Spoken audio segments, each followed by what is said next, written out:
दान के लिए सुपात्र कौन होता है? आइए जानते हैं चाणक्य की इस नीति से।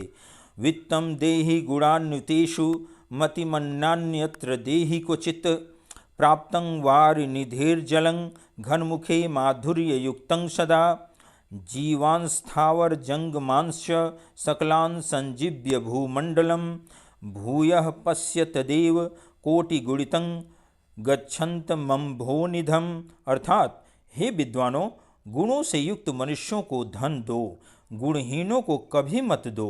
समुद्र का जल बादल के मुख में जाकर सदा माधुर्य से युक्त हो जाता है और भूमंडल पर स्थित सभी जड़ और चेतन, अचर और चर जीवों को जीवन देकर फिर कई गुना होकर समुद्र में चला जाता है।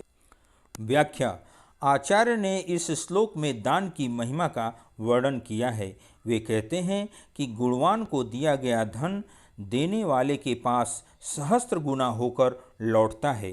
अतः दान करने वाले व्यक्तियों को संबोधित करते हुए आचार्य कहते हैं, हे बुद्धिमान व्यक्तियों, सदैव गुणी व्यक्तियों को ही धन का दान दो, कहीं अन्यत्र अर्थात गुणहीन व्यक्तियों को दान कभी न दो।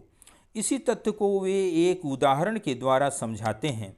समुद्र द्वारा गुणी मेघ को दिया गया खारा जल मेघ के मुख में जाते ही मीठा बन जाता है।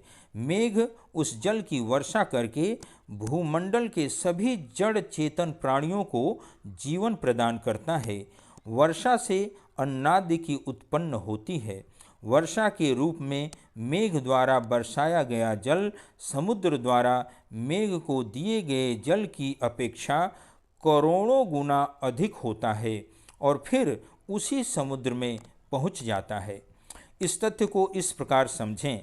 समुद्र ने गुणी मेघ को जल का दान करके एक ओर अपने खारे जल को मीठा बना लिया, दूसरी ओर जड़ चेतन को जीवन प्रदान करने का पुण्य भी प्राप्त किया तथा दिए गए जल से अधिक परिमाण में जल पुनः प्राप्त कर लिया। इस प्रकार स्पष्ट है कि गुणी को दिया गया दान ही सफल होता है। अतः गुणवान को ही दान देना चाहिए, गुणहीन को नहीं। दान देने से व्यक्ति को प्रसन्नता प्राप्त होती है। सज्जनों, यदि आपको चाणक्य की इस नीति से थोड़ी सी भी सीख मिली हो तो ऐसे ही और भी चाणक्य नीति सुनने के लिए कृपया इस चैनल को सब्सक्राइब करें और इस नीति को लाइक, शेयर और कमेंट करने की कृपा करें। धन्यवाद।